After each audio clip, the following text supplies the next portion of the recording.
What's up guys, my name is Chris Ramsay and today I'm gonna give you the video no one asked for.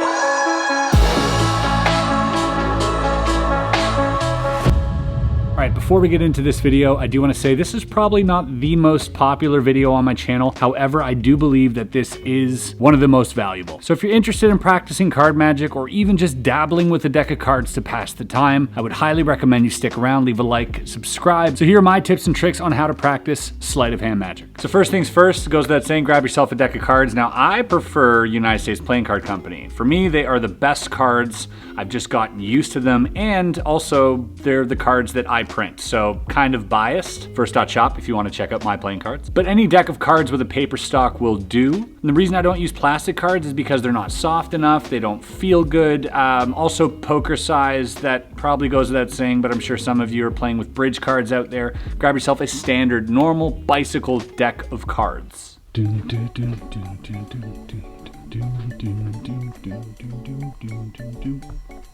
No. Here we go. The wall of cards. These are pretty much all my playing cards. All right, so we're gonna grab a deck of cards. Now, normally I would use my deck, but for the sake of today's video, maybe let's try using a different deck. Actually, some friends of mine, these are all decks I picked up at the latest card con, by the way. If you haven't checked that video out, go watch it. This is a 200-year-old deck of cards, by the way. Let me know in the comments if you want to see a deck review. Pumpkin Spice Playing Cards by Organic Playing Card Company. Shout out to Cameron, who hooked me up with these over at CardCon. Super nice dude, and dropped some dope products. So these cards is what we're going to be using. Also, card mats are not essential, but if you're practicing any type of table work, I highly recommend them. I'm going to leave a link in the description where you can check some out by Dan and Dave. I don't believe they do these anymore. These are like tiny little mats. They're like leather on the bottom. Very, very high quality.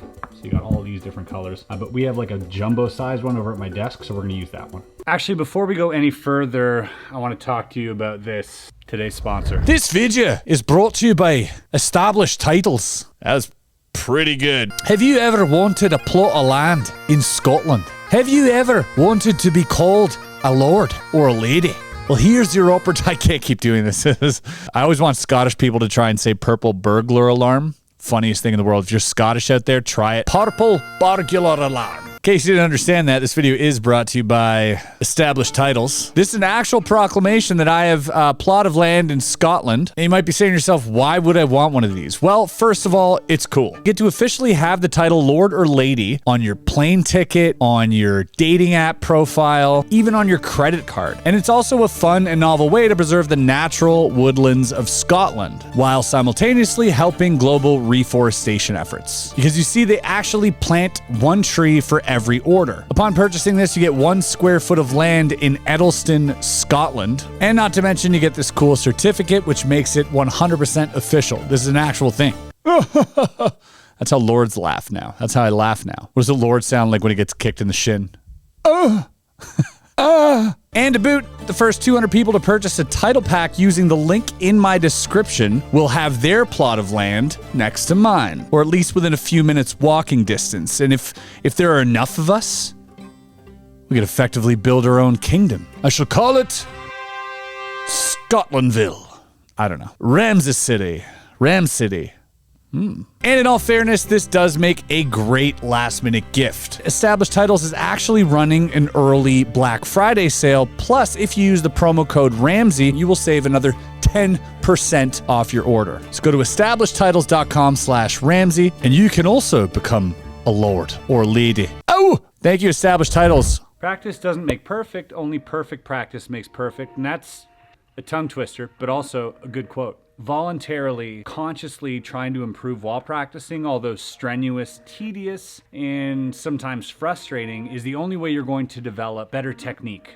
Bruce Lee. This is a good quote. Perfect practice makes perfect. After a long time of practicing, our work will become natural, skillful, swift, and steady. And here's a quote that I absolutely love. Knowledge is of no value unless you put it into practice. This is something that applies to all magicians. I know so many magicians who are incredibly skilled, and you can tell they've put thousands and thousands of hours into perfecting what it is they're doing. Those magicians have also acquired a ton of knowledge along their journey. But then there are other magicians who just have the knowledge and no practice at all, or some that have chops but no knowledge of why it is they're practicing. It's important to have both, but it's more important to practice. This is what I do to break in a deck of cards, by the way. A small little detail that may or may not help you out, because a brand new deck of cards can be a little slippery, and if you're practicing things like the double lift, they may come apart a lot easier than normally. So one thing I like to do with a brand new deck of cards, first things first,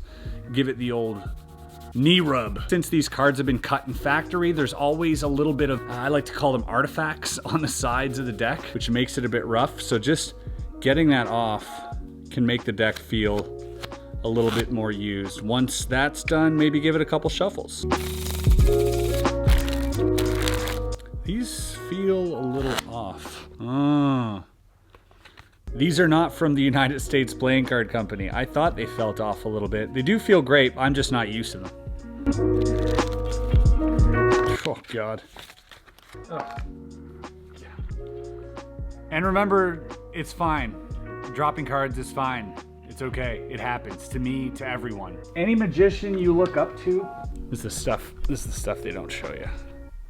All right, this is the stuff that those great magicians never show you, is them on their knees picking up their playing cards. And this is super important. Say, Chris, why is it important? Well, if you don't learn the struggle of picking up cards, A, you're not practicing enough, and B, you're not fearing it enough. The fear of dropping cards and having to stop what you're doing and pick them up can be so frustrating, and part of that fear will drive me, hopefully, not to drop them, or at least not as often. All right, so now that we've got the basics figured out, a few things that I do when I practice. Practicing for me is a bit of a meditation. It is meditative. You have to consciously practice. Normally when we practice, we're holding cards and we're mindlessly shuffling. We're not actually improving our card skills whatsoever. And so practicing does take a conscious effort and can be kind of draining. So be sure to get yourself a glass of water as well. And find a spot that makes you comfortable. And whether that's sitting on the couch or by your computer or on the bus ride home, whatever that is, just make sure you can sort of zone into what it is you're doing. And if that means putting on some headphones or blaring music, whatever that is, lighting some incense, I don't know. You figure it out, but whatever that is, you do you. Personally, what I like to do is kick everybody out of the office, sit at my desk, put on some fancy lighting, some music, set up the camera, and get started. Now, you don't need a camera. Mirrors work fine. iPhone cameras work as well.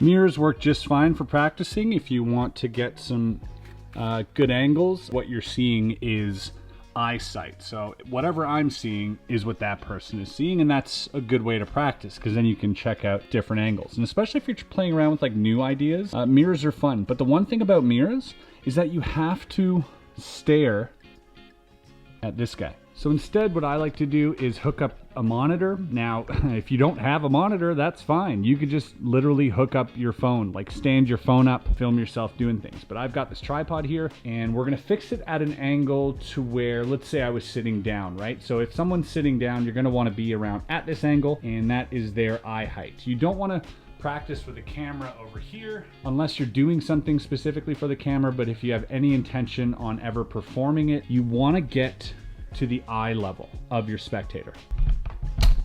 I'm gonna go ahead and swap lenses as well. Perfect. So what's the deal with using a camera? Well, cameras are fun because I don't have to be recording my sessions, and it acts just like a mirror. The only difference is it's not showing me a reflection, it's showing me what the spectator would see, whereas a mirror is showing me a reflection. This way on camera, I can see exactly what the spectator is going to see at that exact spot. Secondly, I can focus on this. Now, if I just want to sit in front of here and play with my angles, that's fine. I can do that because I can see what I'm doing wrong. I can see it. There's a flashback here. But real practice in the real world, you don't have a camera to look at.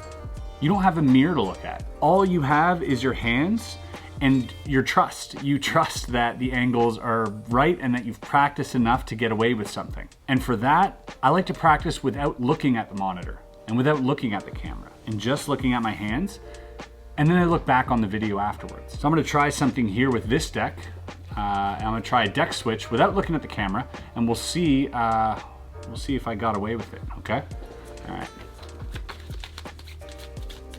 All right, now that we've set up our area of practice, let's talk about learning sleight of hand, because honestly, it can be very confusing. Here are a few of my magic books. Not all of them are magic, some of them are memory or whatever, but even these old books contain a crazy amount of literature. Learning from books isn't always easy. It's probably the best way to learn magic because a lot of gems are hidden in these old books. However, not having a visual aid can be a little difficult. There are thousands of books on card magic and sleight of hand, and all of them have these sort of weird diagrams. And aside from all the weird diagrams, they also have words that can be very confusing as well. Here's a book that I really love. This is called The Art of Deck Switching. I think it's by Roberto Giobbi. It basically teaches you a bunch of different ways to switch decks, not so much as a card cheat, but as a magician. And I find this information to be super valuable. If you're out there performing and you need deck switches can be so strong, by the way. This is a great book, The Art of Deck Switching. Now, in the beginning of this book, it has something that I've never seen in a magic book before, and I thoroughly enjoyed this. Check that out. How cool is that? We have a map of the hands and a map of the deck. Now, if you've ever read a magic book before, you know just as well as I do that the terms can be very confusing. For example, without looking at this, let me read you a passage of, say, a card trick.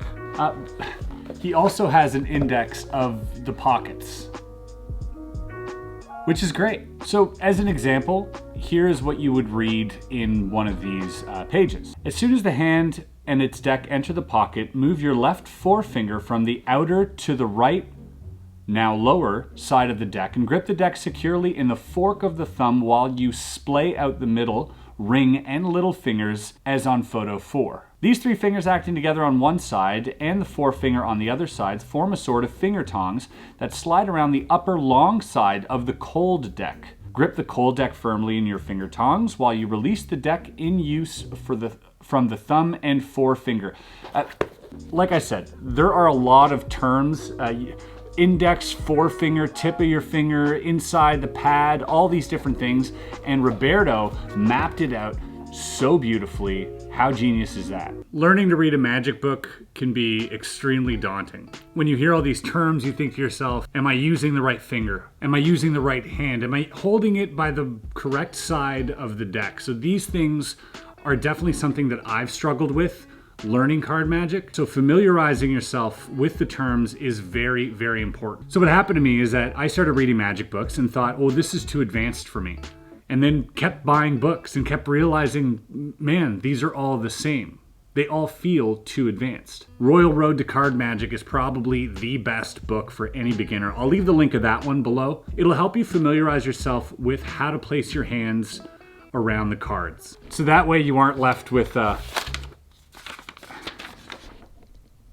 any of these. And obviously there's YouTube. You can learn a lot of good card magic and sleight of hand on YouTube by following guys such as Miss Mag, 52 Cards, the Rise Twins, Daniel Madison, who is by far one of my favorite sleight of hand artists in the entire world, so follow him if you aren't following him already. Alex Pandrea has some good stuff, Shin Lim has some stuff. There's a plethora of magic knowledge available online, but all of that doesn't really help you get better. It just increases your knowledge of card magic. So normally I set up my sessions for about an hour or two every time. And the reason for that is because any less than an hour, I don't feel like I've pushed enough to get that breakthrough. I've not managed to overcome something that I've been trying to overcome. I haven't gotten to that sweet spot, in that zone. I haven't connected with the cards like I like I wanted to. It sounds insane, but it's what I feel. And the reason I don't do more than that, and some people do, for me, I don't feel like I'm learning anything anymore. I think after 2 hours max, like a tops 2 hours, I'm drained. I'm saturated and nothing can be done. Nothing good will come from that session for me after that amount of time. This deck here was actually given to me by Richard Turner. If you're not familiar with Richard Turner, he's got a documentary called Dealt. I highly suggest you check that out. Richard Turner is a sleight of hand card mechanic, a cheat, and he is probably one of the best in the world, if not the best, and he's blind. I sat down with Richard at CardCon and asked him questions about practice, and one of the things he told me is he practices from 8 to 16 hours every day for like the last 40 years, which is insane. I don't think anybody needs to practice that much unless you're completely devoted into making this your entire existence like he has, but there aren't very many people like Richard out there. And like I said, for everyone else, 1 to 2 hours is, I think, plenty, but maybe that's me and maybe I'm old and maybe I'm irrelevant, which is probably also true. All right, so time to practice.